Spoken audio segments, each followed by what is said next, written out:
some What? packages. Huh? I'll deliver some packages. Okay. For Death Amazon Stranding.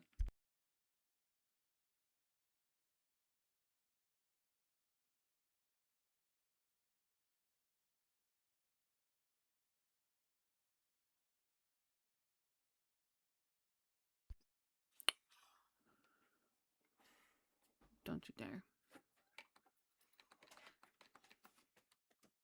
Wow. That's a beautiful bush. Crack myself up sometimes.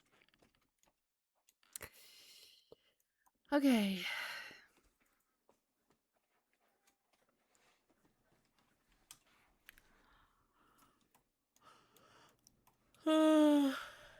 Jeez.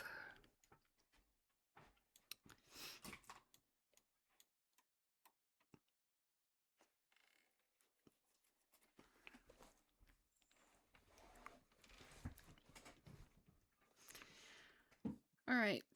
Hold on, I need a drink.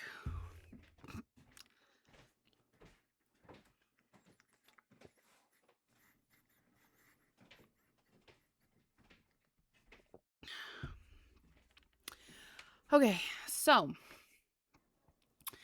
this is the very first part of my apocalypse challenge that I've been working on for months. I'm gonna give you a little bit of a backstory, the best I can without giving too much away. And I just want to make note, like as I put in the stream, it's still a work in progress. It is not perfect. It is not done. It is at a point where I can show it to you guys and play it, but there are things I still need to work on, for me to be able to share like specific parts of it. This is a challenge that is broken down into what we're considering to be like chapters, and the chapters are based on specific worlds, and what's going on in that chapter will make more sense as we play through. Excuse me. Whew, jeez. So there it's obviously an apocalypse. It is not a zombie apocalypse. That is not the kind of apocalypse that we're playing. We are playing an apocalypse that has to do with radiation. So there is still people in the world and they are living. Some are not living. There is also animals and such in the world that live in the world, whether it be with other people or like in the woods as like a deer or whatever. We are starting out in Willow Creek, and we consider Magnolia Promenade to be part of Willow Creek. It is like a little neighborhood off of Willow Creek, so they're all in the first chapter together as one, technically one world, I guess. It's not really they're not really separated into two worlds, but they are technically two worlds in The Sims 4, of course. Which I will explain that in a minute. And if anyone wanted to play this, they would have to figure out how many survivors they're starting out with, or you can start out with the survivors that I have. They do have casts. They do have custom content on them, so you would have to edit them, obviously, to your liking. But that is just what my number was 19. You can have anywheres from, I would say, 7 to 20, I would say, would probably be best. I probably wouldn't go above 20, and I wouldn't go below 7 to start, and there's reasons why. So I'm first going to go over some of the rules of the game or the challenge, and I'm also going to go over some like what we need to do. And then we can go from there. I don't want to give too much away because I still want there to be like, surprises and things, but I will explain some of it as we go along. But I think some of it you just kind of got to know from like the get-go. So let me introduce you to my Sims first, and then we'll go from there, and I'll explain to you who they are and what they're doing. So this is my 19 Sims here for the challenge. They each have their own role. They each have their own part in the story of this, I guess. And so they each have what we are considering to be like a quote unquote class. They also can have something that's called a morale, I do believe. And a morality, yeah. And so the morality can either be neutral, military, or raider. Obviously, military is like the really good people. The raiders are the kind of more bad people. And then the neutral are just everyone else in between. Neutral doesn't really get like a benefit, but the other two get benefits and negatives, which I will show that to you as well. So our first sim we have here is created by Psycho in the, or Poth, I think his name is, in the Discord. He created this sim himself. It's one of his sims that we're using. I just edited him. And his name is Fahim Rahal. He wants to be a best-selling author, and his traits are vegetarian, practice makes perfect, and bookworm. Don't worry about the rest of it. I actually forgot to take that mod out. Whoops. It's all right. And then he obviously doesn't have a job because we don't have jobs in this. I mean, it's an apocalypse, so what are your jobs to survive? His skills, if you want to pause and look at his skills, if you're watching this back, this is what his skills are. I'm not going to go over everyone's skills because we'll be here until doomsday if I do. But his skills are based on his class. So I'm going to flip you over to my spreadsheet that I've created for this challenge because it's going to be important that you understand what's going on. So this here is the spreadsheet for our Sims, and you can see Fahim is here. He is in the class of a creator. The creators are the ones who are going to create things to sell to make money for our family. It's not considered money in this game. It's going to be considered our construction bits. It's going to be what we use to craft items for the home, or to build walls or floors or whatever we need to build for the home. We'll need the construction bits to go ahead and do that. His traits are bookworm, vegetarian, practice makes perfect, like I said. And if you are to go to the class tab and you're to look at what his traits were. So he's a bookworm, vegetarian, practice makes perfect. The traits that are listed here are the ones that we're looking for, and he ended up having practice makes perfect. Bookworm is why does it say book lover? I don't know what that is.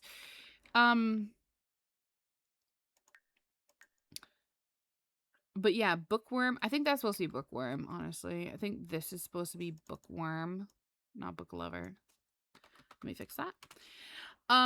So he got practice makes perfect. He also has bookworm, and the other thing that he had was vegetarian, which vegetarian is a neutral trait. It means it doesn't go into anything. So we just roll the number 1 or 2, and he must have pulled 2. So he's a creator. He also has the aspiration of best-selling author. So he wants to obviously write books and make a bunch of money off of it, which is going to be helpful for us for the construction bits, but there are going to be other things that he's going to have to do. Now, not only does he have this, but he also, where is it? Okay. So, they also have, I don't know if anyone has ever played D&D. But they have these character sheets, which are just like D&D characters. And so this is saying that Fahim is a sim. He is an adult. He's a male. He has a neutral alignment. He doesn't have like the military or the raider, because like I said, they do give you benefits and flaws, or I guess we're calling them like strengths and weaknesses kind of thing. The creator, he's a level 1 at the moment. Because I did explain that the new apocalypse survival challenge that I'm creating, it has like a battle system, and we will get into that as well later. But this is part of the battling system. These are his like traits, I guess you could consider them. They're like his the points that you put into him when you create him, I guess. So then these are all calculated for us, and these are gonna come into like specific roles that we'll have to do down the line. These are some of his skills that he has, like fitness, dance, wellness, research and debate, logic, charisma, swordsmanship, and archery. And then these are what we've put down here are his skills, is what we're calling them. So like 3D printing is fabrication. So they either have a strength or a weakness in these. And the strength and weaknesses are listed here. And if he has to do any daily activities that are a weakness, we'll have to roll to see if he does well or does bad at them. But he can roll a bunch of different things from these categories. And then everybody has one weapon and an attack modifier. And they can also get armor down the line, of course. We'll have to craft it. There's also like weakness modifiers and things that they'll have. So everybody has their own character sheet here. So the next person in our family is Rashad, and these are his strengths and weaknesses. This is more for the person that's playing that this needs to be known, because obviously you need to be able to tell like if they have a strength and a weakness in something, because you'll have to roll for it and so on and so forth. But otherwise, it's pretty okay to not really have to like see this all the time. So these are our characters, like I was saying.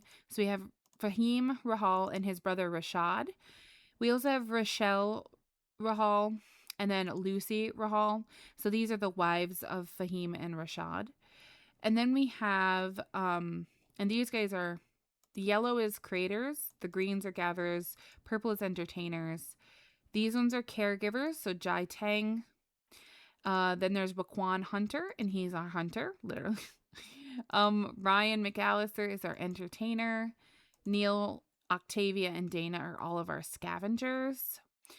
Then we have Blair, who's a caregiver, Jane, who's an academic, Clarissa, who's a builder, Kayla, who's an herbalist, Michael, who's an academic, Alex, who's a gatherer. So those will be what we're going to be working with for ours.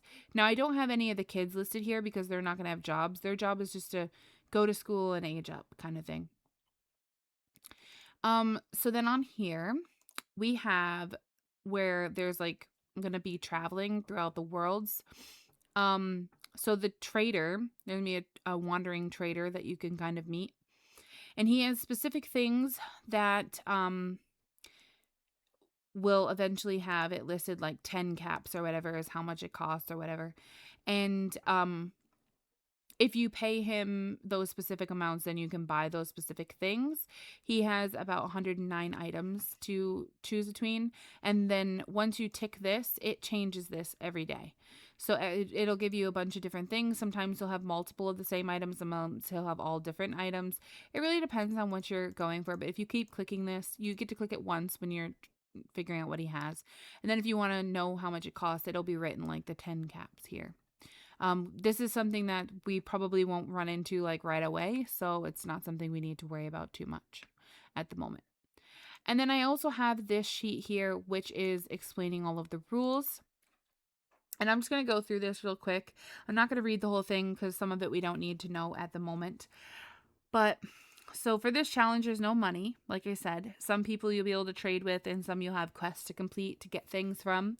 The money is a form of allowing you to buy different variations in the catalog. Otherwise, you're stuck with what you can make. If you make, say, a table and you want a black table and it comes out wood looking, you can change it for the black version in the catalog. That's what your construction bits are for. And you can use those construction bits to do that. Obviously, you also need the construction bits to build walls. So that's why we're just considering them to be construction bits instead of simoleons. You can't technically buy anything from the catalog because who the heck are you buying it from? There's no stores, there's no people, not like that just are selling anything, not to you anyways. Unless it's a wandering trader, you can't really buy anything. So simoleons are your crafting bits, like I said, and you can't sell anything from your Sims inventory or your household inventory. Though I think for the creators, this will be a little bit different because putting a say on something like Plopsy wouldn't make sense either. So you probably would sell it from your family inventory or your Sims inventory. But like other people, only the creators, I think, should be able to do this. So I might put that in as like a little note, like only creators can sell. You must always use a simple living tray and off the grid, so you have no water and no electricity. You cannot travel unless by foot and unless you have like unlocked something more like a horse or a car, something like that, then you can use those. And your Sims have to be heading out to go to a lot to scavenge. You can't just travel all willy-nilly in this. You're stuck at your lot 98% of the time. There are no cars of your own until it's unlocked, like I said, and you can't travel world to world as you can't make it long distance until you have a car. And you may only travel to where you roll a dice for. You can only travel to scavenge once every 3 days. And there's no weddings until it's unlocked. So anyone that's in a relationship with someone else is going to be kind of like locked in. And anyone that's not in a relationship to start is kind of stuck until like being single until they can get into a relationship with someone. And then once a household travels to a lot and does the scavenge rolls there and the lot is deemed as scavenged fully, then you can't head back to that lot as there's nothing left to get there. Once you've scavenged a lot entirely, that's it. And then you just take it off of your rotation. It's not a lot that you can roll. And if you do roll, you just re-roll. You can only cook what you have the ingredients for, and you can't buy any food. You can only leave the lot with the certain items who are able to travel, which are going to be your scavengers, your gatherer, and if you have to take someone else, it needs to be mentioned. Otherwise, the rest of the people stay on the lot. Those are not people that you're able to take off. Each day you have to roll a number for the class sim you have and do their respective activities and skills. So we'll do that here in a minute. And only the caregiver Sims are allowed to cook the meals and care for the children unless someone else rolls that they're doing that for the day. Then they can do one of the meals or take care of one of the kids, I guess. 6 Sims are supposed to be quarantined or kept away from the others because you don't want the sickness to spread until they're deemed not hazard to the rest of the population. Pregnant Sims are deemed not able to assist on anything but the household chores and working on their skills while they're pregnant. And when you're in need of more space, you can build using the wood you have collected, but only once the restriction is lifted. We've deemed that I don't think you need to, I don't think you have to lift a restriction anymore. I think we changed this. I might take this out eventually, but I'll let you know. And then I wrote down how much you need for each door, wall, floor, like wall coloring if you want to put like wallpapering on or whatever. It'd be like almost like a paint, quote unquote. And then windows, of course. So this is what each class does. A scavenger heads out to a randomized lot for a certain amount of time and grabs all that they can. They do have limited storage in their pockets, which I will also get into. And they will head home afterwards to get cleaned up and rest for a day before heading out again. The gatherers go into the woods to collect all the flowers, the vegetables, and fruits that they can find. A builder works on fixing up carts and rockets to get us out of this place for good. Also, they fix things around the house, of course, or like if we need to build anything in particular. Academic spends time trying to get new survivors to join the camp. They write up the rules. They have to do all the occult interactions on the scavenging lots if there was like a quest or anything that you needed someone to do. The occult interactions, you probably would have these guys go do it. They're the only ones that can see ghosts as well. So if you were to run into any ghosts and you needed to communicate with them, you would need your academic to be able to do so. Otherwise, you can't speak to them. The creators they work on creating a ton of different items to help the family make construction bits and survive. The herbalists work on creating medicine and treating wounds. The caregivers take care of the kids and pets around the and the pets around the house. They have to do all the animal interactions on the scavenging lots. So if you get a quest where you need someone to do an animal interaction, this would be who you would take. A hunter works on hunting for meat and fish to feed the camp survivors. The entertainers create entertainment for the rest of the group to help them relax after a hard day. If you were to get to the point where you were fixing up cars, this is what you would get if you fixed up any of the cars, the seat amounts, and like how many spots there are in the trunk to carry extra items. The lots that are included in this first section, because we're counting this as chapter 1, this is in Willow Creek. This down here is in Newcrest. Newcrest is the second world in this that we will eventually be able to get to. We do have to unlock it first. And then this is how we are going to decide how and where we travel to. So we're going to spin a wheel based on the lots in the world to see what lot you will scavenge. You have to head out to the lot, and when the time has passed, roll for any rivers to see if you slip, and then continue on for the amount of time you need to. Once you're on the lot, we'll figure out how many times each scavenger is able to scavenge, and spin the wheel and add to the inventory the items that you will be carrying home. If you have more room, spend the rest of your time breaking down any items that you can and picking up items left on the lot, making sure not to pick up too much. Remember, you have an item limit. To figure out the amount of items that you can scavenge, which we'll do this more like when we're scavenging, so it makes more sense.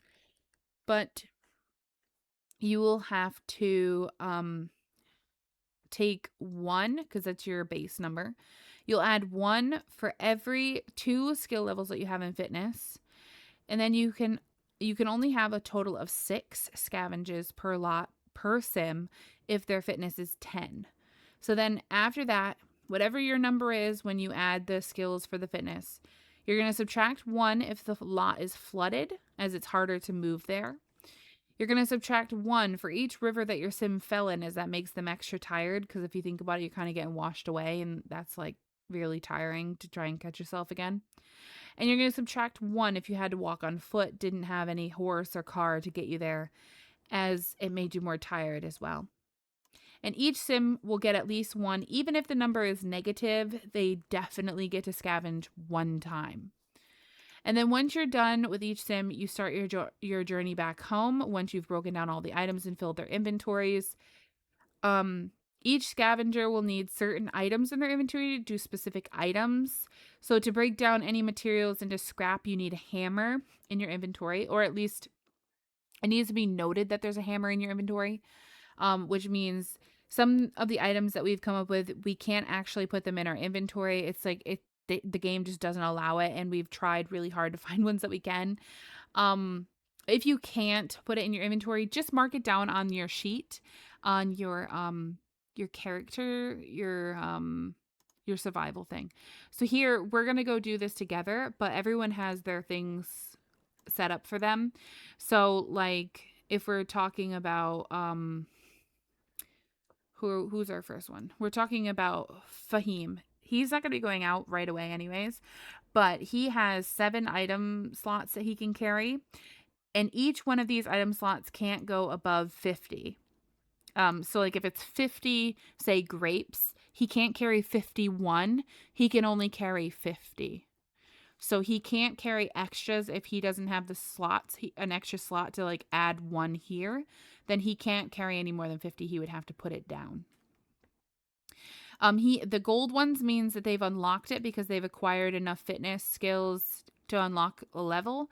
They get 1 slot for every 2 levels that they have, so they can get an extra 5.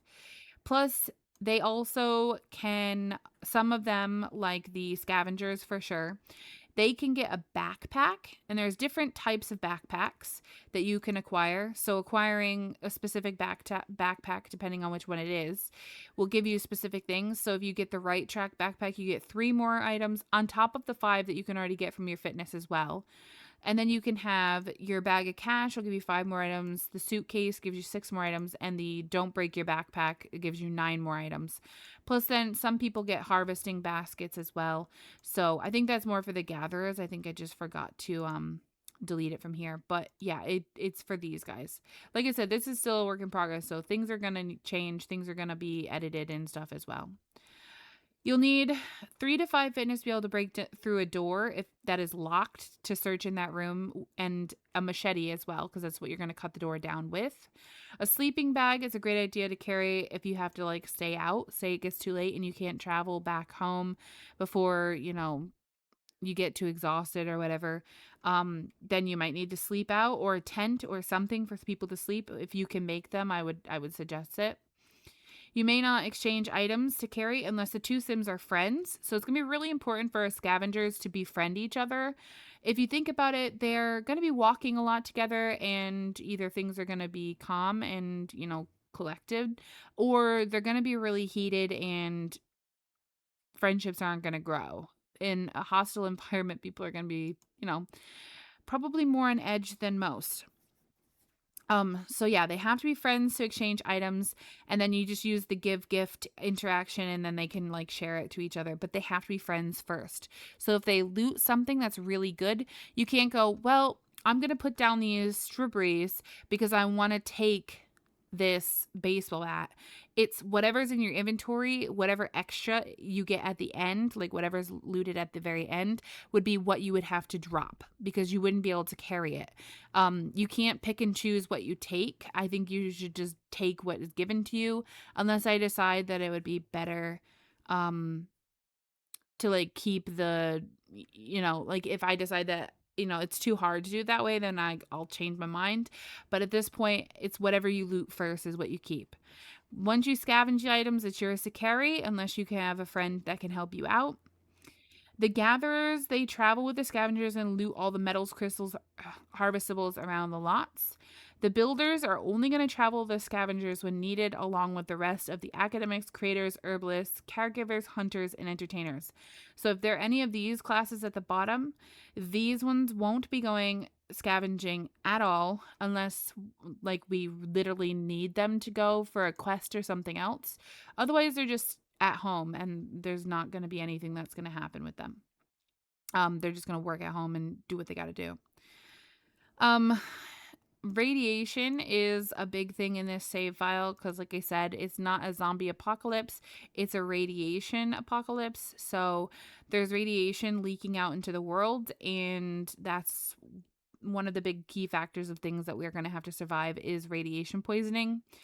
If your Sims have taken a lot of radiation in a week, on a Sunday, these Sims need to eat the dish called Rad Be Gone. We got this from Fallout, of course. It consists of a minestrone, which is carrots and tomatoes, and tea leaves are the special ingredient. Throughout the week, you'll be able to have your Sims eat 1 tea leaf a day, 1 spinach a day, and 1 strawberry a day to reduce radiation. Each one will remove 5 radiation from you for a total of -15 a day. And all the river crossings and the water you wade through to scavenge is radiated, and you'll take extreme radiation for being in it. So it's really not a good idea to be going in and out of the water constantly. And if your Sims are not like paused or whatever and they jump in, it doesn't matter if you meant for them to get in it or not. They take radiation poisoning from it no matter what. Some lots are in a radiated area, and while you're on the lot, you will take radiation. On your travels as well, you'll be taking 1 radiation an hour.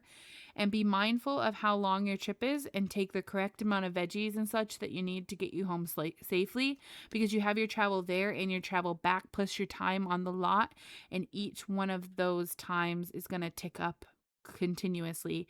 If you jump into like an extreme radiation, like water, like crossing a river and stepping into that water, you're going to take extra radiation, which is like crazy. It'd be bad if you stayed in that water for too long. The radiation levels are green as none. So if the world in that area is green while you're traveling in that neighborhood, you'll take no radiation. The neutral is low, or if it's listed on the lot, actually. Neutral is low, which means you get 1 radiation per hour. And in between lots is 1 radiation, because that's the only way we could figure out that it would work out. Otherwise, you would pretty much die on your first trip. Industrial on the lot means that it's high radiation, and it's 3 radiation per hour. And in water, including river crossings, will be extreme radiation, and that is 5 radiation per hour. and a new hour starts after the first minute of a full 60. So be mindful of your travel home as to keep your Sims safe. So I'm going to show this, but eventually this is going to be covered over. I'm just going to show it to you guys because it's still going to change from here on out. So this is what our world looks like, and we are Camp Hope. This is where we live. If we wanted to travel to Tunnel Bar or to the trail, it is going to take us 2 hours per step. So if you travel one of those ways, it's going to take you 2 hours to the Tunnel Bar and 2 hours back. And then same with the trail, and it's 2 per step. So if you're looking at these, there's like a little key down here. So the longer dotted lines, like from Camp Hope to Tunnel Bar, is a safe travel. It means there is no harsh like exposure to radiation, and you don't have to like travel across anything that's going to cause you harm. But like going to the trail, as you see, harsh travel is the like little dots. The little dots means that you are going to take extra radiation. It's not as safe because there's water on the way. So eventually you can make this safe, but at the moment it's not safe for you because you have to step in that water to get to the trail. And then there's world travel, which are these lines like down here at the bottom. These lines here are when you're traveling, say, from like Willow Creek to Magnolia Promenade, because it's a different map. Or if we were to move on to a new world like Newcrest, there would be another line for that. But we need to unlock Newcrest before we can go there. It is not something that's just perfectly unlocked and you can just go there or anywhere else. And these are the only 3 worlds that you're going to be using in the first chapter of this. So Willow Creek, Magnolia, and Newcrest will be the 3 only available to start. This is our lots. I think I still need to add on the Magnolia Promenade ones because I forgot to add them. But this is the lot. This is how many scavenges you can do. So if you say go out with 4 people and you have 3 scavengers, which we do, and each one say can scavenge 3 times, then you will scavenge 9 of the 16 on that lot. You only get 16 total.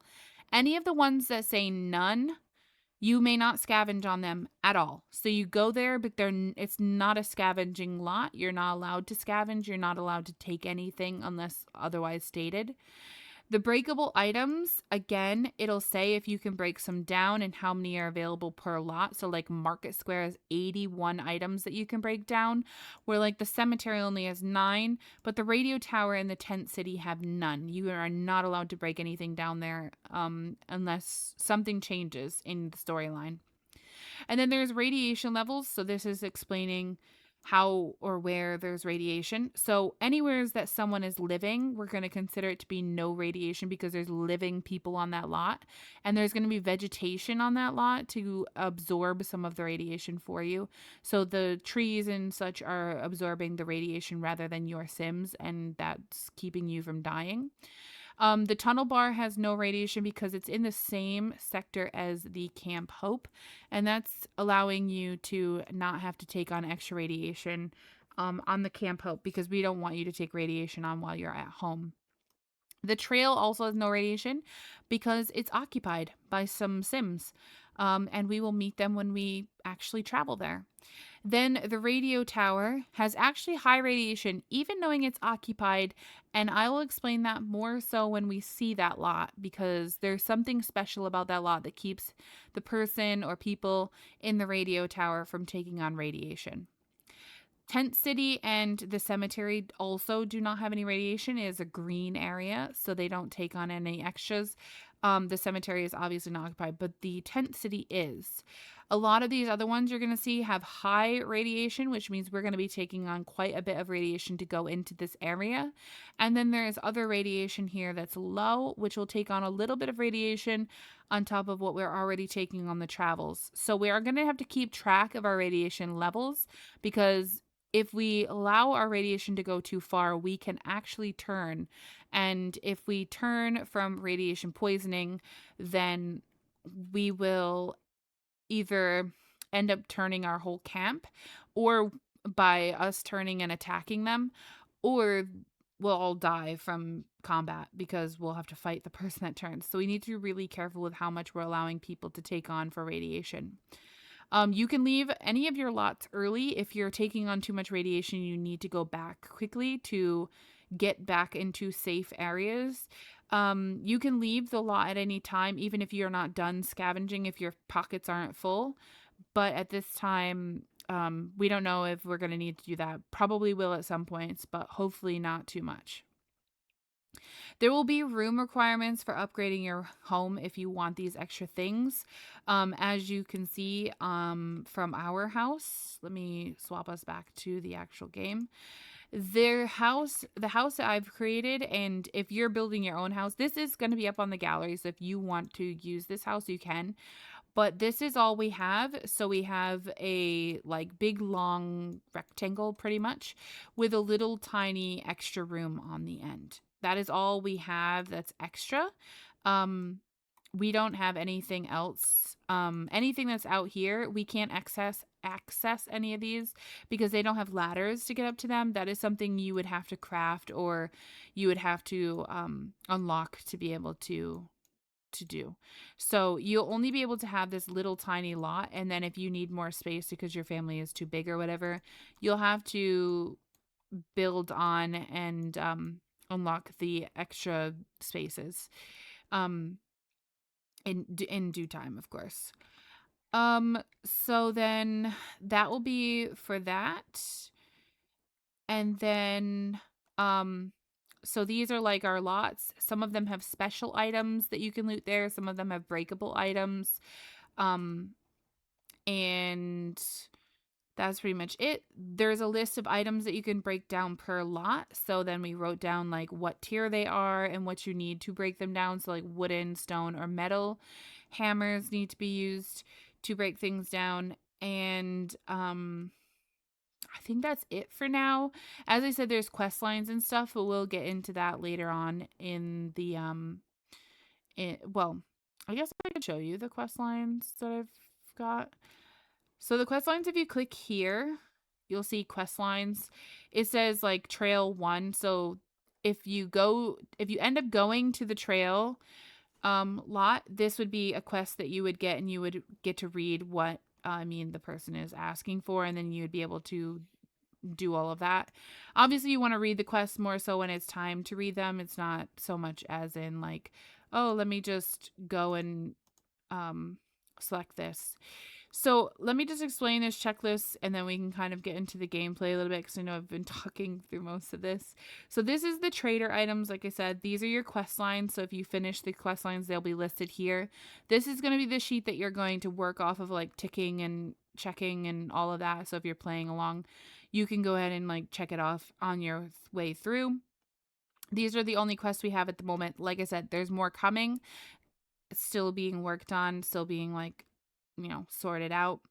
You do have wardrobe outfits. I think I still need to go through and edit my Sims, because when I created them, I wasn't really thinking about this, but you have limited outfits. So each person starts out with one outfit, and it's unlocked at the beginning. I started out with 19 people, so we have 19 outfits. You have to unlock more outfits. You may not give your Sims more outfits unless you unlock an outfit. And you'll be able to do that by obviously earning them, unlocking them in the world through quests, or however you can unlock them, picking them up in the world. There are things you can loot that will give you extra like clothing, extra outfits to wear. So just be mindful that you like uncheck or take off like the lock thing, so that you can have it unlocked when you want it. And then this is your lot scavenging. So like Camp Hope, we can scavenge on our own lot. Once you have done 16, you click it as exhausted. Once it's clicked as exhausted, you can never scavenge on that lot again. It doesn't mean you can't go back to the lot, because if there were breakable items on that lot, like there is, some of these have like 81, so like the Market Square.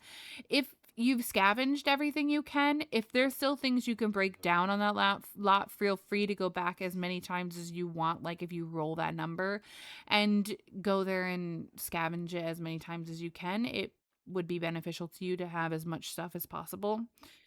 Then you have your camp resources. So these are your materials, these are your consumables, these are your weapon durability. Each person's weapon durability is randomized at the very beginning. So if you're starting out with Sims, make sure you just give them a 1 through 5. I think it's 1 through 15 on the durability here. So some people are going to have specific durability. Is like we have Fahim here. He shouldn't be fighting much. He's a creator, so it's not a big deal, but his weapon durability is 1. He would have 1 hit from his weapon and then that's it. If they have armor and jewelry, it would be listed here for their durability as well. Their tools, there's some tools that we're going to have to use that will have durability. And your items at your house are going to have durability. Now, I don't have them listed down, so I'm going to have to try and keep track of how many times we use them because I haven't come up with how I want to decide what the durability of the items will be. And then the garden durability will be like how many times you can harvest a fruit tree before, it dies, be like it does in The Sims 3. So each one of the fruit trees that we have right now only has 1 durability, which means we only get to harvest them 1 time and then they're gone and we have to replant. We also have crafting bits and recipes. So there are different like sets of items that you need specific items for. Again, these might change and some of them, like I said, have not been done because they were added towards the very end, but I didn't want to push this back again because I've already pushed it back a whole month and I think it's time, like I just kind of get it done. There's also recipes for weapons and armor. There's a tools, workspaces, and skill items. So like this is what we're writing down here is like what you'll need for these specific things to create these specific like tools or workbenches or whatever that you need. 7 days to sim. Each character gets a weapon based on their character, like whatever their class is here. So if they're a creator, they get a specific type of weapon. I don't know that we've written this anywhere. We just have it kind of in knowledge and head. We kept it to ourselves. Obviously, it will need to be written down for people who want it. But at this time, I don't think it's written down anywhere, but creators pretty much get like a chisel, I believe. Let's go look. What do they get? Where was the... Yeah, so the creators get the, I think they get a chisel at level 1. And then the gatherers, they get an axe, I believe. And then we have entertainers, they get the bottle. There's like a wooden bottle that they get as their weapon to start. The caregivers get a the wooden knife from the kitchen because they're cooking. The hunter gets the slingshot, I believe. The scavengers start out with a I thought it was a wooden plank. I see reinforced. I don't see the wooden one now. I don't know. Things keep changing, so it gets confusing. Academics have a pen. Builders have a hammer. The herbalist has a what does the herbalist have? An axe? They might have an axe. Everyone has a different weapon though. And we've put them around the house or put them at the lot, and then we made sure to give them their items thingy. Can't even find it. The durability here. So everyone's durability is written down for us so we know. Our scavengers are Neil, Octavia, and Dana. So we have Neil has a very broken reinforced plank. Dana has the slingshot, which is the best, and Octavia has the reinforced plank. When you're traveling, also, you can only be attacked, or you'll roll to see if you're attacked every 4 hours. So the first 2 lots, you'll be safe. We're going to just roll 1 or 2, which one we go to tonight. And to start out today, we need to roll for their activities for the day, which you need to do this every day. I might actually make it where it's weekly if I find that it's too much to roll this much every single day, because it is a lot. And it's 3 class activities, which are based on they're based on the creator class. So you would have to pick something for the creator class. Now I do want to make wheels for these because I think it'll be easier. But the creator is just someone who creates. So you just pick a like a creating thing. I guess technically you could just roll through which skills they work on, I guess, technically. The only one you'd have to remember is like a hunter. I guess if they picked archery, they could go hunting, but it would be weird. And then you need like to pick all of the different skills for all of the other classes. So I think just having a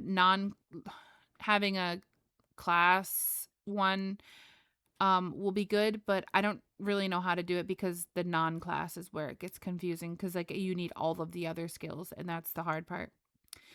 There's also daily morale loss and like positives and negatives. So what you do is, for this, everyone starts out a total of 100 for daily morale loss. And then you would tick this and they get like a -3. So you'd put -3 here, which brings him down to a 97. At the moment, I've only got it listed for an extra loss or gain of 3 extra things.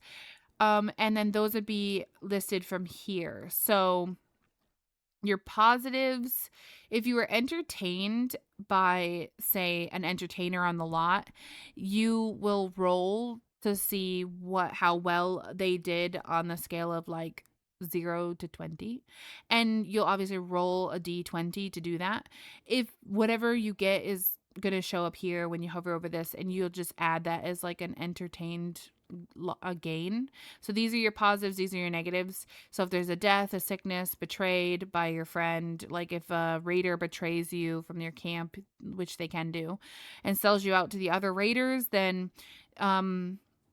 you get a -8. If you're attacked by anything, if you're injured, if you find out you have an addiction to something, or if you have an addiction already, if you get into a fight, if you get a -1, if there's an argument in the camp, like someone argues with someone else because they don't get along, if there's bad weather, or every day that you have a fear, you get a -2. But there's also positive ones like baby's born, or survivor joins you, pet joins you, a new relationship, you make a friend, you get a -20, you have good weather, or you've completed a whim. So all of these are your good and your bads, and you'll just add them in here. And then your morale, if your morale gets too low, you can have issues in the camp, of course. We've also talked about, if your morale gets too low, like you could lose some of your activities for the day because you're too sad or too upset to want to help out around the house. Like you're kind of more like lazy or like sluggish or whatever. So these do make an impact on your day. We're all starting out at 100, so we don't really have a problem with that. And today, for the class or non-class, I'm just going to roll based on the skills because we don't have those wheels set up yet. I will try to make sure to get those done before the next stream of this or video. So starting out with Fahim, he is a creator. So he can do any of these 16 options, but the gray ones he cannot do, technically, because they're something that's kind of behind a locked door for him to start out. We only have so much access to so much, and unfortunately, those aren't things that he can do. Now, there's going to be a lot of things to start out that we're not actually going to be able to do because we don't have anything. We don't have any items. We don't have any food. We don't have any of that kind of stuff. So there are going to be things that we're going to have to do. And we're just going to have to hope for the best, I guess. I don't even know if we can do half of this stuff, actually, but we'll do our best. So we're going to roll, we're actually going to roll 3 numbers, 1 through 12. So we've got 7, 9, and 1. So if we go over to this, 7, 9, 1. Oh, one. So natural living is one of his that he's going to do. So we're going to put natural living. And then here, so number 9 was what? Hi, Piats girl, welcome in. Oops, wrong one. 9 is paper crafting, so let's go ahead and do that here. Paper crafting. His other class one is cross stitch. Hello? Cross stitch. And then for his non-class, we'll have to do anything that's not listed as a skill under his. So I guess I'll have to count those, which is really irritating. So 8. Oh, well, natural living he can do. 1, 2, 3.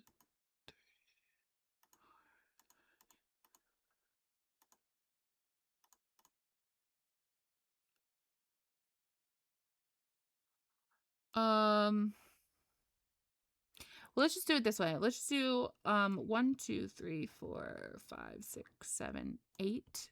We'll do 1 through 8 because that'll be the class that it's under, and then it'll be easier for me. 7. So that's gonna be hunter. So it's gonna be any of these. We'll do 1 through 9 and see if it pulls a number that he doesn't already have. How about that? 5. 1, 2, 3, 4, 5. Yeah, he doesn't have that. So preserving will be his non-class activity. Preserving. So that'll be what he gets to do for the day. Like I said, it'd probably be easier to do this like before you stream, but I was just trying to show you for like the beginning of the challenge. Go down and do a couple of different things. So the first thing we need to do is I need to have everyone doing their activities for the day. And then we also need to like start gathering things for food and things like that. So everyone has their own class things for a reason, you know what I'm saying? So like he's a creator, he's supposed to create, but there are the 4 activities he has to get done in a day. And then there's going to be like if there's extra time, obviously they can do some other things. So let me quickly introduce you to the rest of the people. So this is Rashad, this is Fahim's brother, also created by Poth on the Discord. Then this is Rochelle. She is actually married to Rashad, this guy here. This is Rochelle. Not her. This is Rochelle. Here. Also created by Poth. Then we have Lucy. Lucy is also Rochelle. She is actually married to Fahim, I thought she was married to Fahim. I will triple check that with Boff because I'm pretty sure she's supposed to be, but for some reason it's not set. But or they're dating. Maybe they're dating. There's something. They're dating. There's something. What are they? Let's see what they are. Open this. They are dating. Okay, so they're dating exclusively. Why does she have the same last name then? I don't know, but it's fine. It's gonna be fine. Anyways, so this is her. She is our 4th sim, also created by Poth, the same person. The same person also created this sim. These are sims that they already had created, and they just wanted me to use them, so I went ahead and did so. So this is Jai Tang Huang. I hope I'm saying that right, and I'm not butchering that name. I have listened to the pronunciation of this for this particular moment for a lot, for trying to figure out how to say this, because it's not a normal name that I would use, because it's very Asian, I guess I would say, and it's probably not said right, so I do apologize. Then we have Raquan Hunter, which is my sim. Raquan is our actual hunter, so there he is. Then we have Ryan McAllister, also made by Poth. And obviously, I've edited all these Sims to make them what I want them to be, of course. But this is what he looks like. And I think Ryan and Jaitang are a couple. You're going to say ethnic. Okay. Oh, so cute. Let's see. Yes, so they are a couple. They are definitely a couple. Neil is my sim. He's actually the leader of this group. So if you ever hear me talk about Neil, he is our leader. He is the one who leads us into battle if we need to. He is the one who, will be our final say. And like I said, he is my sim. I created him from scratch and I'm really proud of him. I'm not going to lie to you. One of my favorites here. And I'm not being biased. He's just been my favorite since the very beginning. There's a couple of them that I really, really like their looks wise anyways. I'm not saying about personalities or anything. I'm just literally talking about their looks. But I think he looks really cool. And like I said, he is our leader of this. So Neil, made by me. Then we have Octavia. Octavia here is created. She was created on the gallery, I do believe, and I've completely edited her to make her look like what I want her to look like. Because I wanted specific people to look specific ways, obviously. So Octavia here, she is from the gallery, like I said, and then edited by me. Dana is my sim. She is created by me. And again, I absolutely love her with her green and blue eyes. I absolutely love that. It is so unique. There is no way to do this without mods, of course, but I actually really like her. She's one of my favorites as well. And she is the girlfriend of Neil. They are the 3 scavengers. So these 3 are the scavengers. You'll see them a lot because I'll be taking them out, scavenging with them, spending a lot of time on each lot with them and making sure everything is good to go. And then we have Blair. Again, another one of my favorites, again from the gallery. I've edited her completely, like extremely, to make these guys look very unique for what I was looking for. But this is Blair, and she has a wonderful, adorable little daughter right here. This is her daughter, and I have to say she is so stinking cute, and I love this like leaves in her hair. It came with one of the packs recently, but she is so cute, and I cannot wait to see what she grows up to be. But her name is Matilda.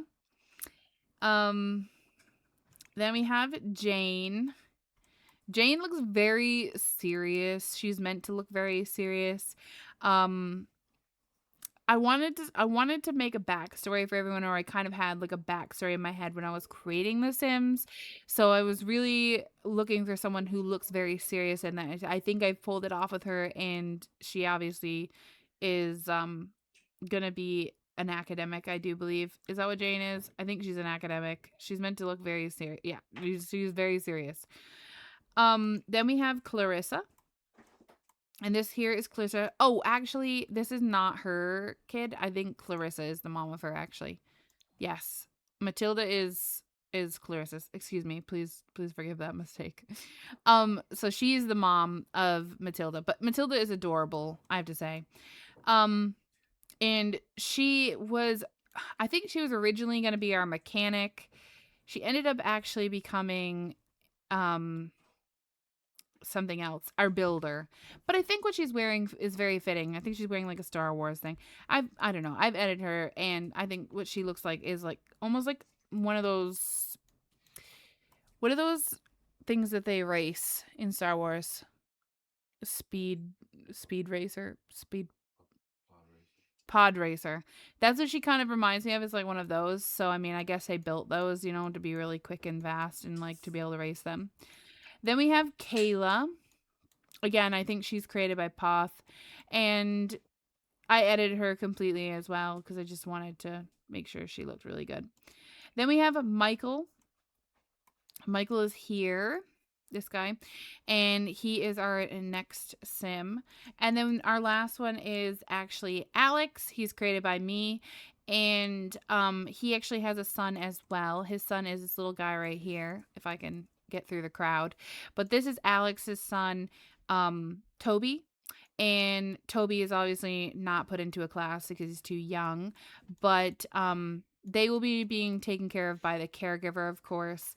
And then the last but not least is little man laying on the ground here, who I have had a lot of troubles with. His head's been in cabinets and things when I've been creating this, so it's been crazy.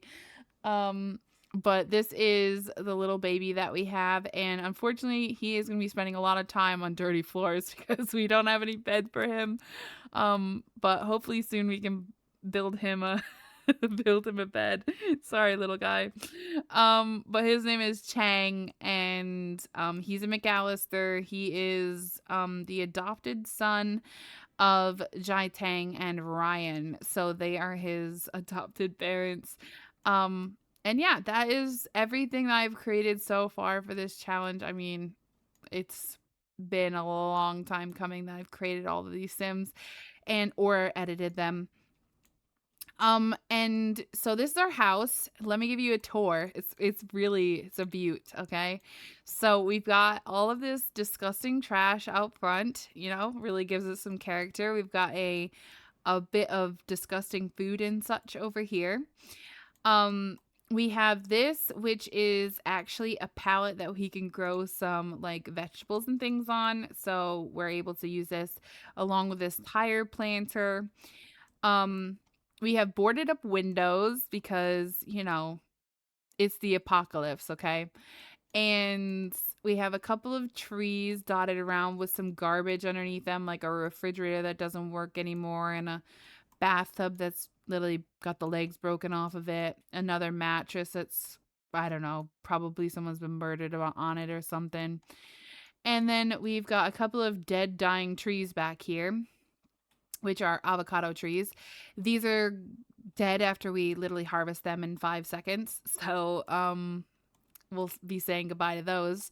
We also have a couple of weapons you'll kind of see, like so the archery bows. You can't put these in your inventory for some odd reason. I don't really understand why. I'm not going to try and figure it out, but they're supposed to be representing slingshots, as some of our Sims have slingshots in their inventory. As long as they're on the lot, I'm going to consider it to be good because, it's Sims and we can't be too particular. We also have a shovel and we have like the rocks because they're supposed to be like the rocks for the slingshot that you're shooting. We have a wooden mallet laying here. This is actually going to end up being where we're going to put our workbench. This is going to be our workstation. And this is eventually going to be like a wedding area. I don't know. I have the whole thing planned out, okay?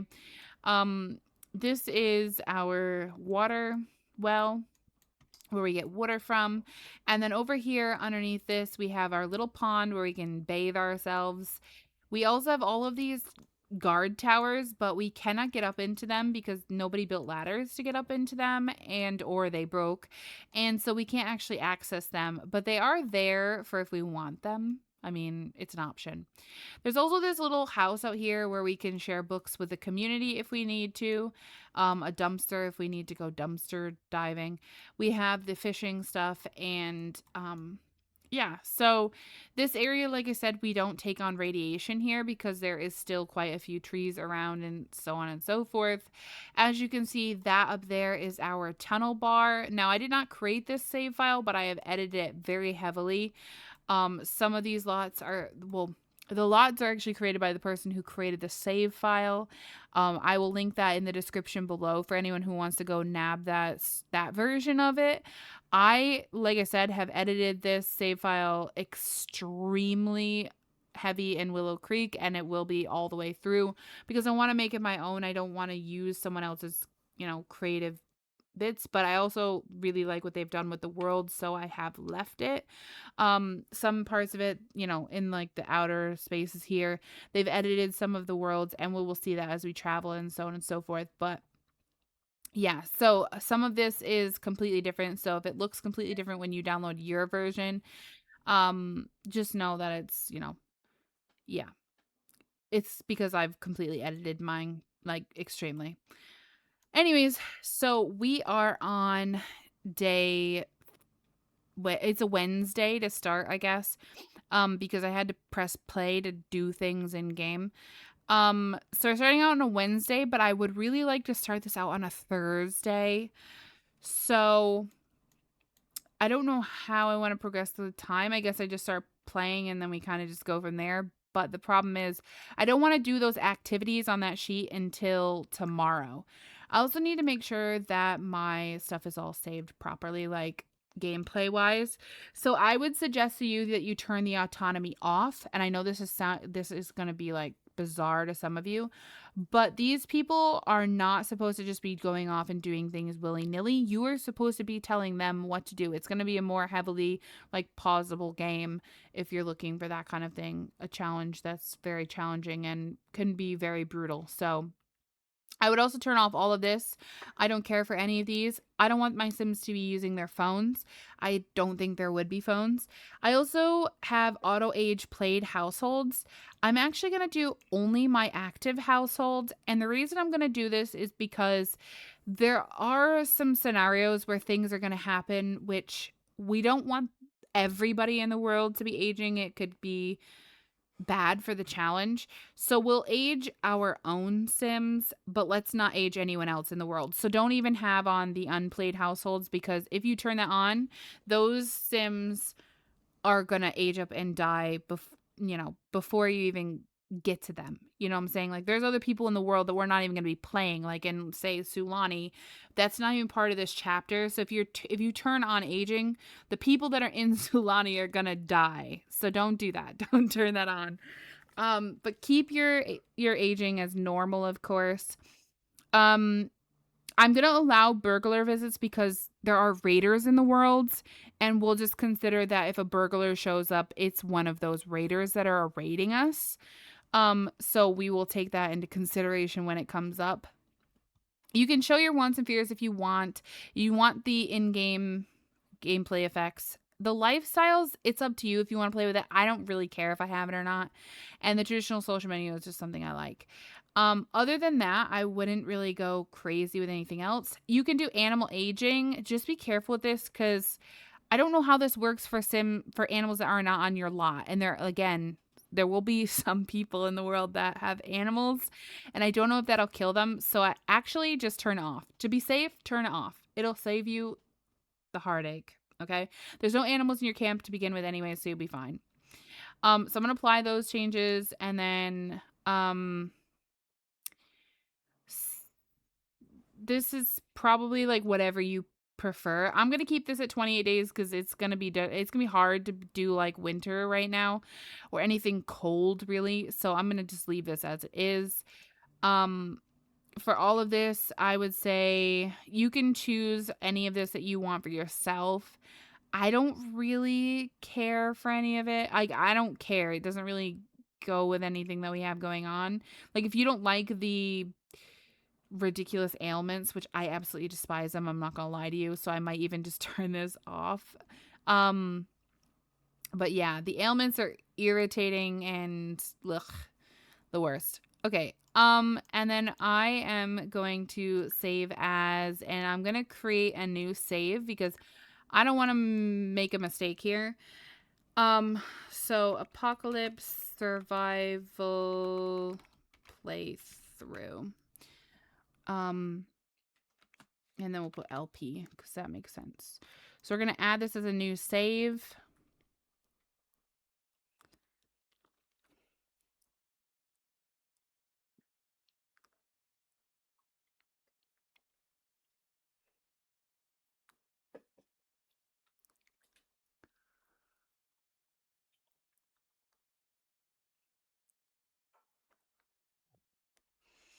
Okay. So to start out, I would suggest you have a gatherer, which our gatherer, I'm going to remember this eventually, but there's a lot of them, so give me a second, is Alex. And there's actually a machete laying on the floor right here, and it's because I am using a mod where we can cut down trees, but to be able to cut down a tree, I need a machete in my inventory. So if you put this in his inventory, like this, then you should be able to say cut down tree. And this is going to be important because we need wood. Another thing is we also really do need some food. So I would say you're going to want to send your hunter immediately out to go fishing. And we need to like get some of this stuff done because we also, oh, I forgot to show you the rest of the house on the inside. We also don't have any like way of cooking any food or anything. So this is the house. Anyways, this is the front door. This is supposed to be like our living room area. We got a couple of disgusting curtains and broken windows. The wind has blown in a leaf pile into our living room. So we live with a leaf pile in our living room. We've got a bunch of garbage around. We have a disgusting looking couch. So let me just really zoom in on this couch here for you. It's not looking good, but you know, it's something. We have this disgusting rug that you can't even tell what color it originally was because it's so dirty. We have some trash. This is our dining room table area. It has one candle, which will eventually be changed out to an actual candle. And once you change out the candles in the house to an actual candle, you have to keep up with the candles. Don't quit because then you're without a candle.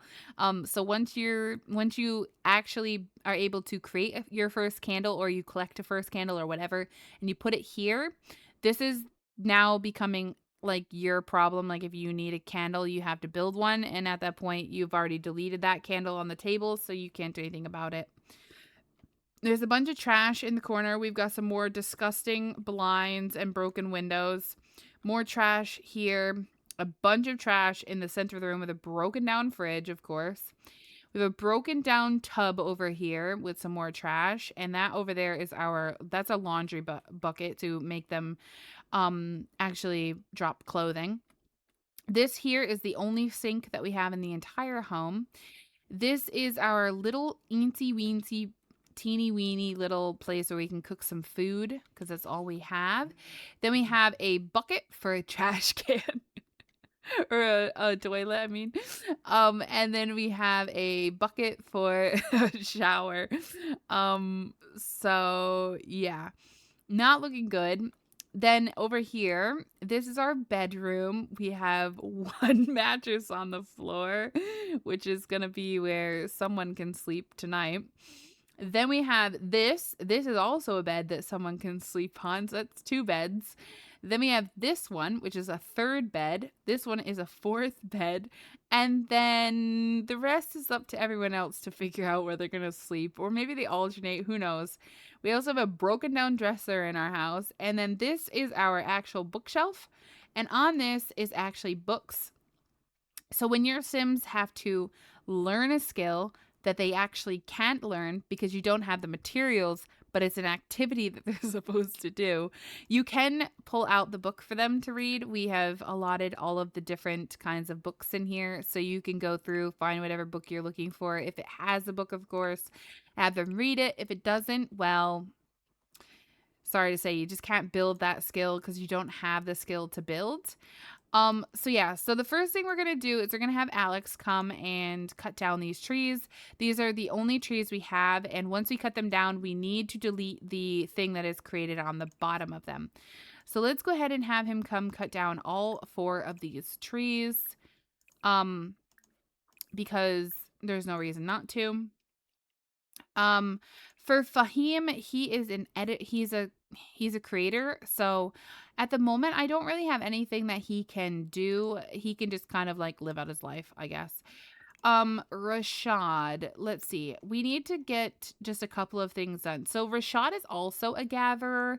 So our best bet for him would be to go around and try and gather some stuff that he can find out here.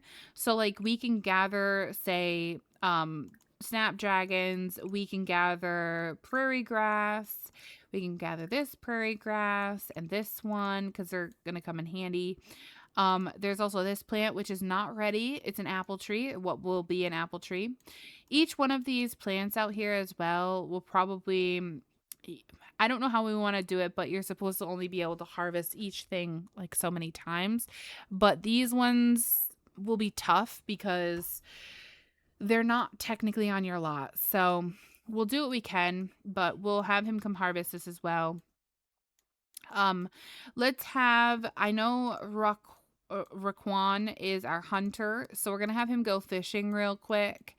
And then we'll have you also Okay, the strawberries are not ready, and neither are the lilies. We can also gather this. These are going to be really important, and I will explain that in a minute. What we get from it will be really important to us. And that looks like all we have for now. So the creators, I don't really have anything that they can do at the moment because there's nothing they can create without, say, like a pen or pencil, painting, something like that. So there's nothing they can really create at the moment. Entertainers, well, they're just entertainers. They like to like sing for people and stuff. So we could have them like entertain, but everyone's morale is already at 100. So like, what honestly are we entertaining for? Like, that's to keep your morale high, I guess. The caregiver, which is Jai Tang, which is him. He needs to actually tend to the children's needs. So what do our kids need? Well, he needs to go potty, and he does need some food of it like soon. Matilda here is very hungry, so maybe he could do something for her. Let's see. Let's have him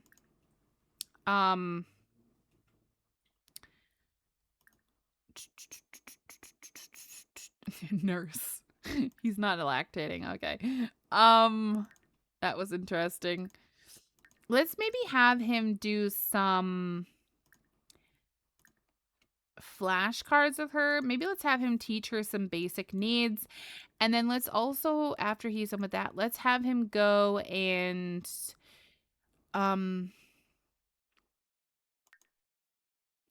what does the baby need? He also is going to need to be fed. Okay. So then we'll have Jai Tang go and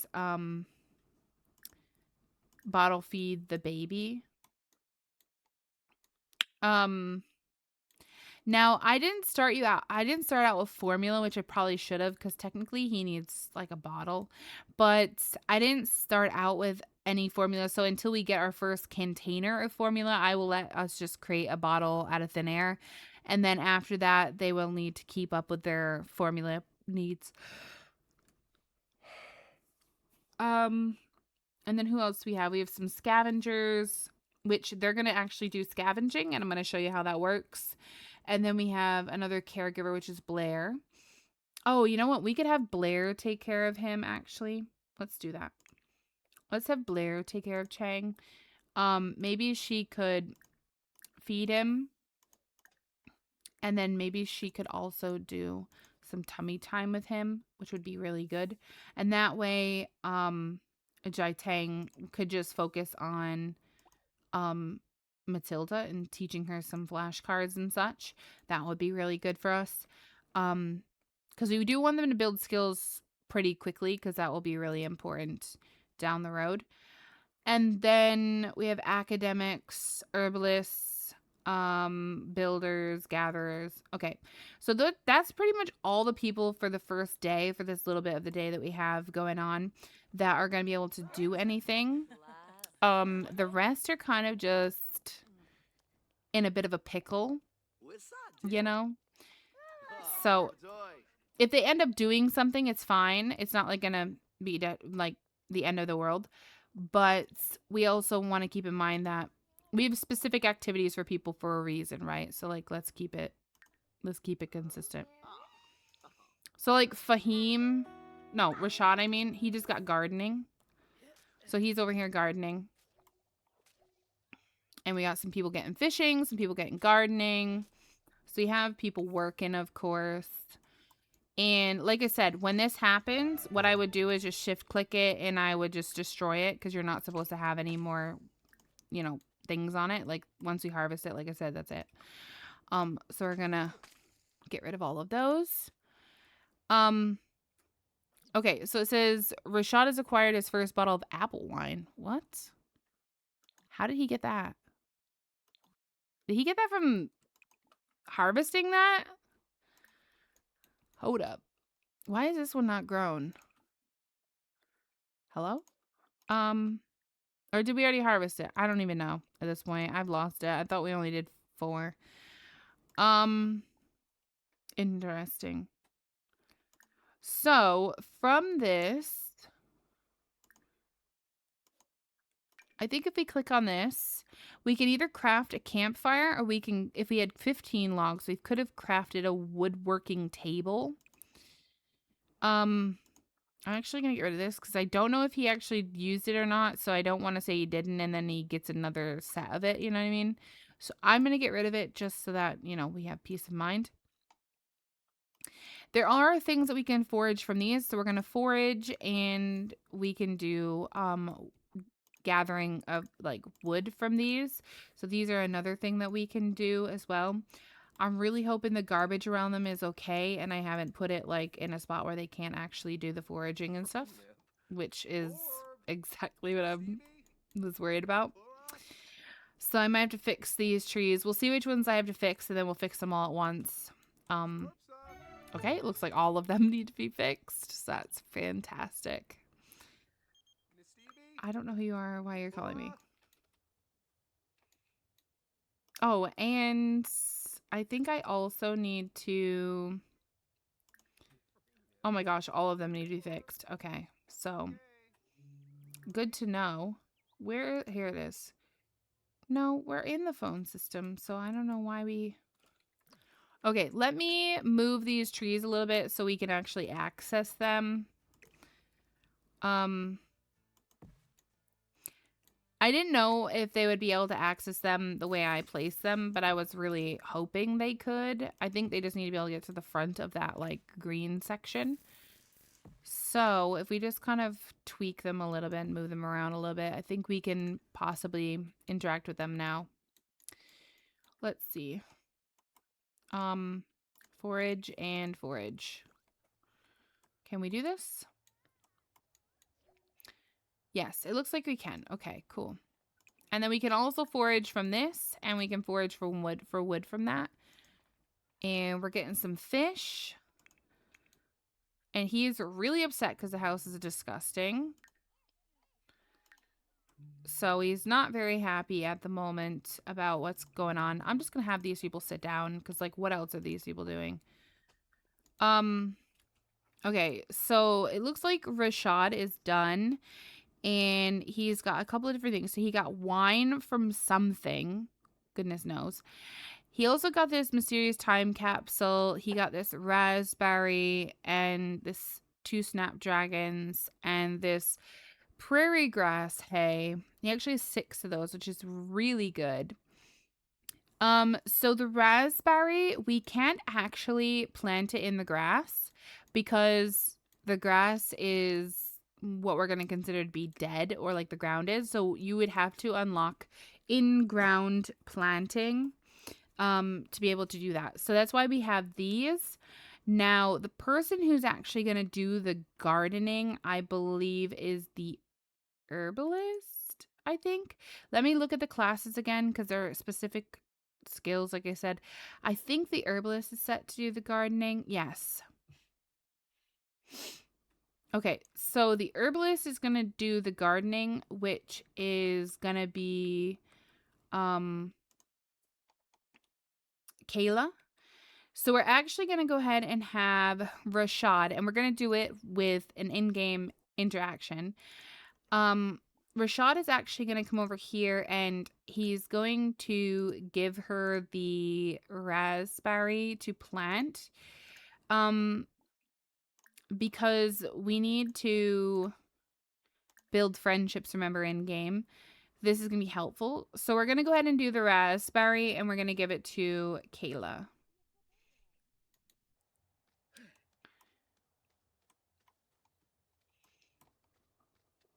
Now let's hope Raquan is getting some fish for everyone to eat for dinner tonight, because we're going to be very hungry because we don't have any food at all at this point. So hopefully this is going to work out.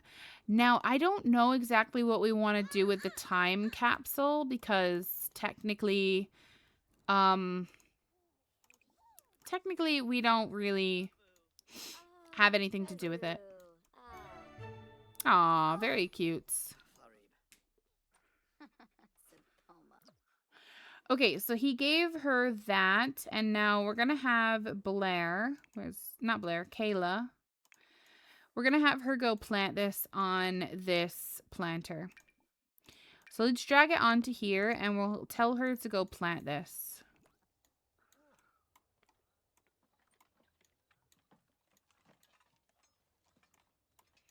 Because that's going to be important for us to have food. So it's our first plant planted. Ah, oh, that feels good. Now we know we have like food coming in. So when you plant a plant, there's going to be a specific amount of times that you can harvest that plant. Like I said, like with the trees back here, there was only one harvest left on them. There's going to be a specific amount of harvests per plant as well. So I'm not quite sure how many it will be at the moment, but we'll have to kind of keep track of things as we go, and then we'll, you know, assess when we get to that time. But it does look like he's getting some good food, and we also have Alex over here. He's also found a jewel beetle, and so he can't actually keep this machete. It's meant for the whoever cuts down the trees or whatever. It's not actually something he can keep. So he does have to put it back down because he can't have it. We do have one avocado that we could plant or we could eat. I'm not quite sure what we should do with it. You guys can let me know what you think would be best. We also can forage all of these things for wood and such because we don't have any at the moment. And we also have another gatherer. Who is it? Rashad, right? So we can go in here. This is the same sign that I'm using for my decades challenge. We can also go in here and we can go foraging. What is wrong with his finger? Grass cuts. Harvesting prairie grass always has a chance of getting pesky grass cuts. Ouch. So in 40 minutes, he can actually go back out. We could also plant these snapdragons because these are going to be used for dyes. So we are going to need like one of a specific type or color of, like food, vegetable, flour, whatever we want to use to create dyes per se. And so we could have her plant these just so we could have dyes coming in or like different colored different dyes.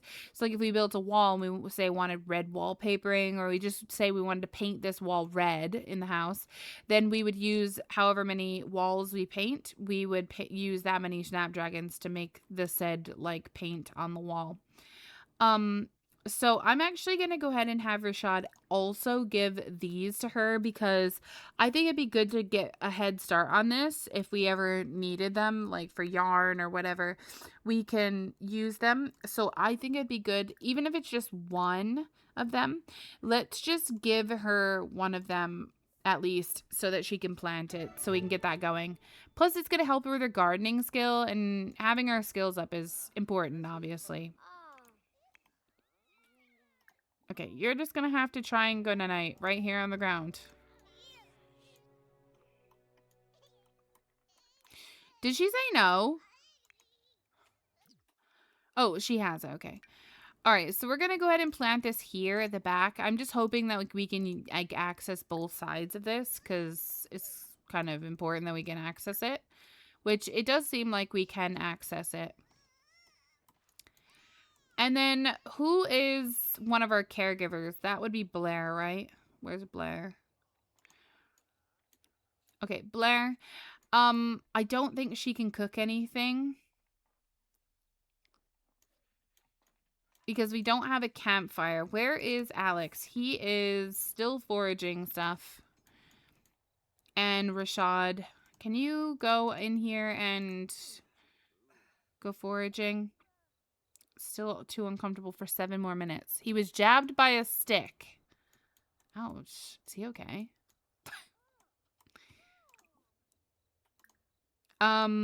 We could also go fishing in here if we wanted to, or hunting. We could send... Where is he still fishing? Oh, he's still fishing. Okay. What does he want to do? Become friends with her. That's a good one. He's at 2 fish? Dude.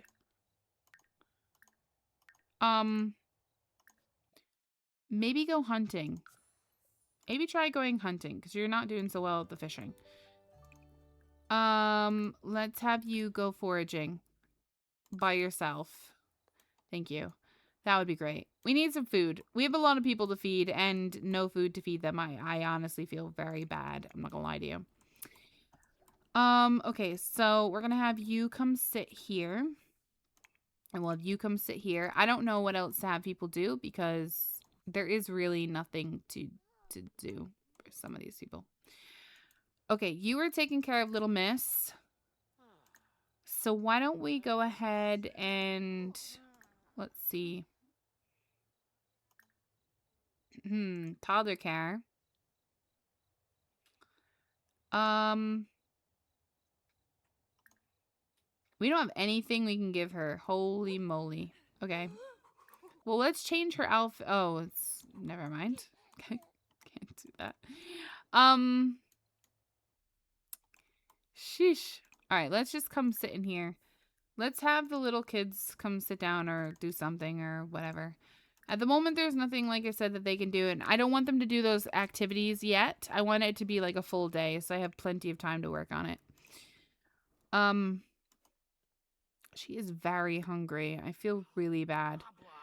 She does also need to go potty. Let's have her go here. Let's just have everyone go inside, so at least they're not out in the freezing colds. That would be great. That would be really good. Let's at least get inside. You know? At least do that. Okay, did you scavenge from here? Oops. Scavenge for wood? Okay, so hopefully he's getting some good stuff. I mean, it doesn't really look like he's getting much at all. Oh, Octavia's into Kayla, supposedly. Interesting. We're still waiting on a couple of people to get back from doing activities.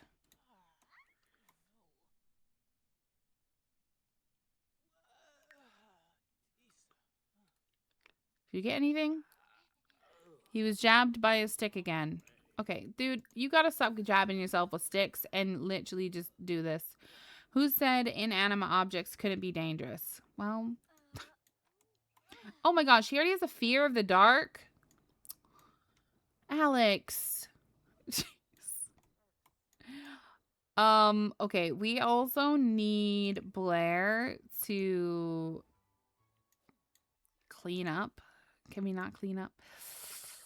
That's not good. Okay, we need Alex to make the campfire, I think.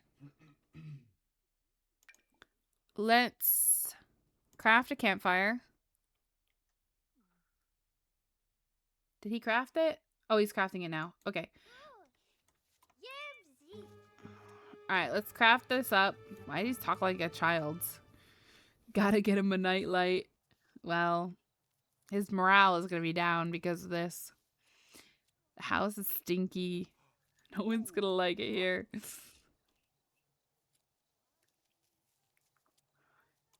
Go potty.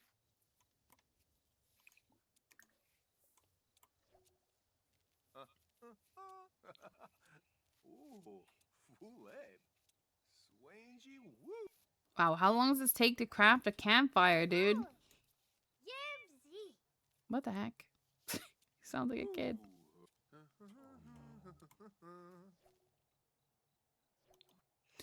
Okay, so we've got our campfire now, so at least we can have some heat.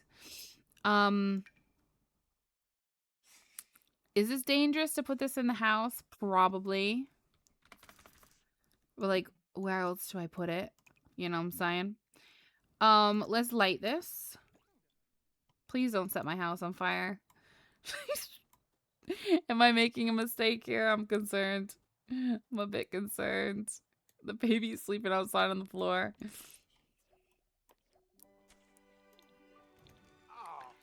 Okay, cool. So now, with this campfire being lit, we can have Blair throw these away. They can actually dispose of them in the campfire. I don't know if that's good or bad, if it's, you know, going to be beneficial. But it is a way that we can dispose of things without a trash can. So that's what we're going to do. And hopefully she'll pick up like all of the trash because that would really help the family out with the stinky stench that's around the house. And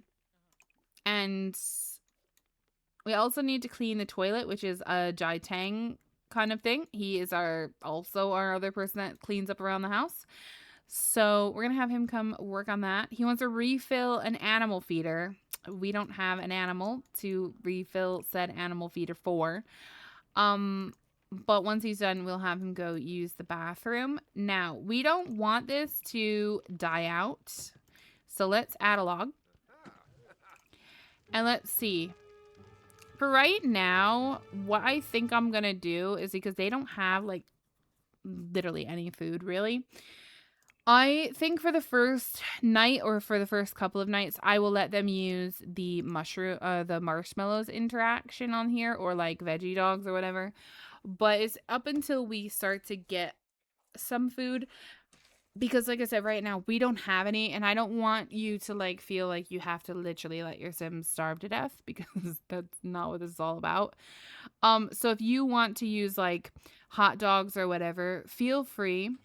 How are you going to do fish when you don't even have a fish in your inventory, dude? Like, where are you pulling said fish from? I'm honestly curious because, like, this is one of one, but, like, where are you getting said fish from? Because you don't have it in your inventory. So I'm curious where he's going to pull this fish from. So we're going to look and see what happens here.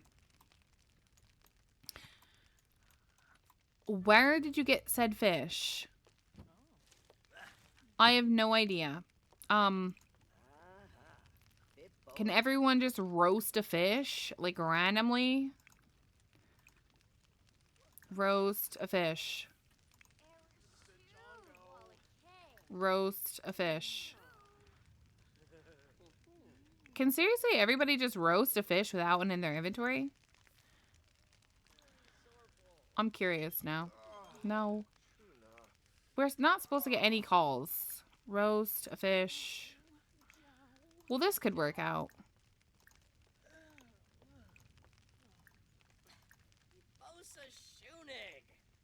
Does it just assume we have fish or something?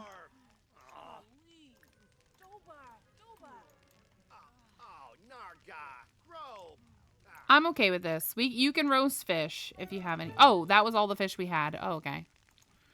I don't know where we got all that fish. Here, you can roast a veggie dog. All right, you can go potty. Roast a veggie dog. We'll pretend it's a fish, right?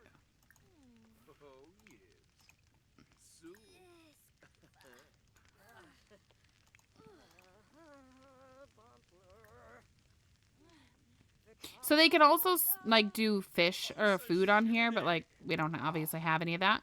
So I'll let you do a veggie dog. This poor baby is starving. Do we have anything to feed her? We could have someone roast up a fish. So the fish comes off on a wooden like plate looking thing now too. So it's not like your normal plate. It doesn't look like that. It looks like we're eating on like a slab of wood because technically there wouldn't be any food at this point. Like there wouldn't be any like dishes really. They'd all either be dirty or like broken, I would assume. But yeah, everyone seems to be having a good time getting some food. So I'm happy about that. Except for it does not look like Dana did any fish. So let's have her roast a veggie dog. I just want everyone to make sure like everyone got fed, you know? Okay, so I think I'm going to start sending some people to bed. Some of you go sleep here. I'm going to have you polish this. What does he want to do? Try for a baby with her. Interesting. Okay, so let me see what he also got in his inventory while he was out. So he got 2 acorns, 5 nettle, 4 choco berries, 5 tea leaves, 5 seeds, and 4 sage. Not great, but we're going to give one of these to the baby because she is very hungry. So go ahead and eat the choco berry. Oh boy, she's very hungry, yeah. Hopefully this gives her... Oh, that didn't give her very much. Let's give her one more, because she obviously can't make fish. So we need to give her something to eat, and so this might be our best option for her. Obviously, we can do the milk for the baby, but for, like, the toddler, like, what else are you going to give her, really, you know? And then I am going to let her go ahead and sleep here. That gets her to yellow, so I'm okay with that. Her attention is low, which is unfortunate. Is this kiddo eating?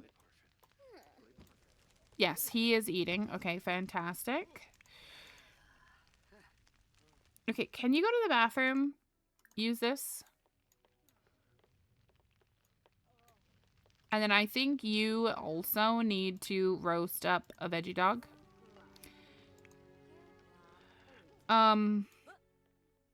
Okay, she also needs to go to bed. She also needs to go to the bathroom. We can also all, like, go outside and just literally go potty. I think.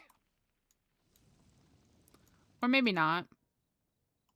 No, I don't want to go there.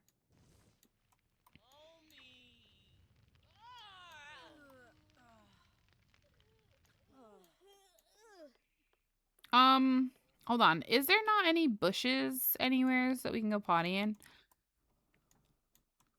That might be an oversight of mine. I thought they could use the bathroom outside. They can sleep on the ground as well. Everyone can sleep on the ground now. So technically they don't need these beds, but, like, we're giving them to be nice. You know what I'm saying? Some of these people just might have to just, like, zonk out. You know what I'm saying? So let's let you sleep here. Dang, she really needs to use the bathroom. Go use the potty, and then I'm gonna let you sleep here. I'm gonna have him. He's better off than some of these other people. I'm actually gonna have him clean up some dishes.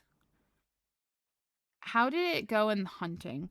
So he has 3 fish and a small rabbit. Which, if you click on this, you can cut the rabbit into meat. Now, the problem is, can we actually use the meat on here? He has fish that we can actually use. What did that say? The campfire must be lit and not used by others before Wakwan can place a cooking surface and begin to cook. So we could actually cook on this if we just lit it and do it that way. Okay, that's good to know. Under this, we can do roasted salmon, so we could actually do that. For him, because he has the fish in his inventory. If we had a vegetable or a meat, which is this meat, I think it will work for the skewered meat, so we could also do that. So let's actually see. Can we cut this? Let's let him cut this and see if we can actually do this. Okay. So if we have him come over here and we have him do, yeah, so he could do skewered meat or he could do ribs. Let's do ribs. There's still one more that we could use for somebody, whoever hasn't eaten at this point. Can you...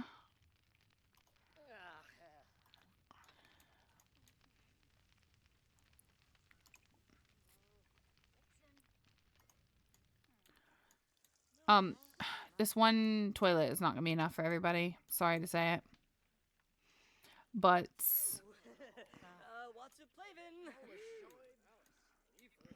hopefully we can get everyone leveled up in the natural living skill, and that will help us to go potty outside.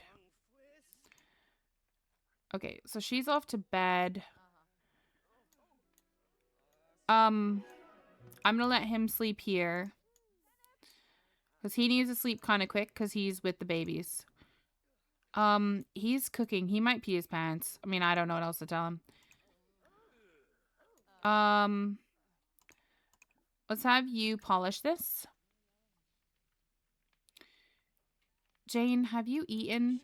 No. Let's have you roast a veggie dog.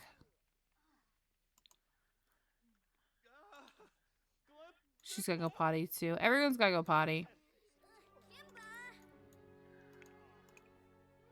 Okay, it looks like Clarissa's gonna use the potty quick.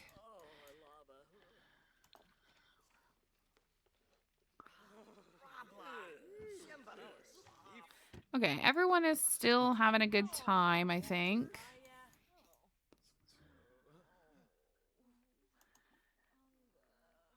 So let's have her go sleep here.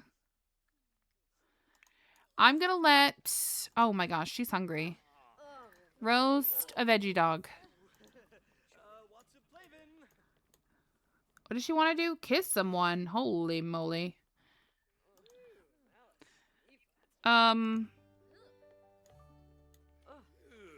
Did he not eat? Oh, kiddo. Here. Come sleep here. There's a lot of people to go through. I'm really trying here. What does she want to do? Stay on the lot for 8 hours? Probably. Here, why don't you roast a veggie dog as well? Who do we have left that needs to go do something? Okay, Rashad. Here, go sleep. Raekwon. I'll have you use this. And then I'm going to have Raekwon go sleep here. Ryan is probably going to pee his pants. And I don't know that there's much I can do about some of these people. They're just going to pee their pants and there's not much we can do about it. Like this. Okay. Just go to sleep. You've got a secret. It'll be fine. Can you, like, go pee in the water? No. Okay. Everyone's getting some cooking skill because they all have to cook for themselves a little bit today. It'll be fine. All these people sleeping on the floor is hysterical. Did you go to the bathroom? Okay. Take care of this. Who's screaming? Is it Jane? Oh, yeah, she does really have to go. Quick, go. What about you, Neil? Oh, Neil needs to go to the bathroom as well. Jeez Louise. Everyone's peeing themselves now at this point. Okay. No, I didn't mean to go here. Here, go to sleep. Is everybody getting up because they have to... No! I'll have to put that in, like, my stench or whatever doesn't wake me or whatever. Because everyone's getting up because of it. This is ridiculous. I'm going to need to put that in real quick. Anyways. So at this point, I would just have everyone sleep. Let the fire die out. The faster we obviously get people's, like, skills up and things, the better off we'll be. I'm going to let her take a nap on the couch. I was hoping that Blair wasn't going to be sitting here. Because, you know, you just got to make everyone sleep on the floor. But the next day, so Thursday, which will be the day that we're going into, will be the day that you'll actually do those activities that we rolled for them. So what you'll do is whatever activities you pulled for each person, you'll have them do their 4 activities. And then, like, the gatherers will go out and gather more again like we did. And the hunters will go out fishing and hunting in the forest. The people that are to take care of the home, so the caregivers, they'll keep cleaning the home up as best they can and, like, taking care of all of that. Everyone also needs to take care of their needs and such. The herbalist will take care of the garden and make sure all of that is getting taken care of, and you'll keep planting and stuff and everything like that. And then we're also going to do our scavenges for the first day. So we have a scavenging wheel, and I will show that in the next episode as well. But for this first day, I just want to kind of go through a breakdown of some things. So some people have had like bladder failures, but we don't have those in there. I think that should be a thing though, because it does make them very embarrassed. So I think that should be a negative to your morale, because you'd be really upset about yourself if you like peed your pants, you know what I'm saying? So the people that have peed their pants now should probably have a couple of points taken off of their morale. So when you go to this spreadsheet, like you want to go see like the spreadsheet of the morale and stuff. So when you go to this, what you'll do now, since you've played your day, you're going to tick this like I said, so it's a 10. So everybody in the house gets a -10 for the day. It doesn't matter who they are. Everyone gets -10 because the morale for the day was -10. So I'm not going to roll for each and every individual person. I'm just going to put -10 in for everyone. And then it's supposed to sum it up here, which it's not seeming to want to do. Anyways, so I'll have to fix that. But then what you're going to do is you're going to find out if there was any positives or any negatives for everyone. So looking at Fahim, he is the oldest one in our family. There wasn't any deaths or sickness. No one was betrayed. No one got attacked. No one was injured. No addiction. No fights. No nat ones because we didn't have to roll anything yet. No arguments, no bad weather. Every day with a fear. Well, that would only affect, from what I know of, Alex. So he will get one of those, which is a -2. So for one of Alex's, we would put -2 in because he had to spend a day with fear. And then we didn't do any entertaining. No baby was born. No survivors joined. No pets joined. New relationships. I think this is like romantic relationships, not so much like friendships. Making a friend is what the other one is, and nobody actually became friends. Some people talked, but nobody became friends. We didn't roll any nat 20 or whatever. But we did have good weather for everybody. So everybody would get a +2. And everybody is going to get a 10. For sure. So all of this would be good. So we would put 2 in all the way down for everybody, and then that would be it. So your morale is going to, for Fahim for the day, is going to be 92 at the end of today. So at the end of today, his morale is 92. So when you start your next day, what you're going to want to do is you're starting out at 92, right? And then you're going to delete these numbers, and then you're going to keep track of this. And at a specific point, you're going to have to boost morale, or else you're going to drop too low and you're going to be not able to do specific things, which I will show more as we play more. So 92 is what we're going into this next day with, and then we'll delete these because we don't know what's going to happen for the day. And then that would be how you determine what's going to happen for the next day. So you want to try and keep these numbers as high as possible. But for right now, it just seems like Fahim's is working at the moment. But I will show you these once we come back and do this again. I will show you what they all come back to, because that will be really important. But anyways, I'm going to go ahead and leave it there for the first episode, because it has been a lot of me just explaining things. I do apologize we didn't get to play too much, but you're kind of seeing what we're going with here, and there's still a lot to see. You still haven't seen any of the combat or any of the scavenging, which will really determine how well or how bad this can go for us. Everybody's playthrough will be completely different, so you might have a really bad playthrough, but someone else could have a really great one. It really is kind of the luck of the draw in a sense. And I can't wait to show you guys more of this and hear what you guys think of it so far. I will be putting this up on my YouTube channel, though I am going to cut out some of the mundane stuff that doesn't really need to be shown on camera. Like rolling all of that stuff. So if you notice that some of it is missing, I will explain it for the first one, and then I'll probably cut out the rest of it for rolling them, because I did everybody's on screen and that was a lot, like really time consuming. Thank you to everyone who showed up for this. I really do appreciate it. Thank you for all of the new subs. I really appreciate that as well, and the bits. If you guys are enjoying this, definitely, if you're watching it back on YouTube, give it a thumbs up because it would really mean the world to me to know what you guys are thinking.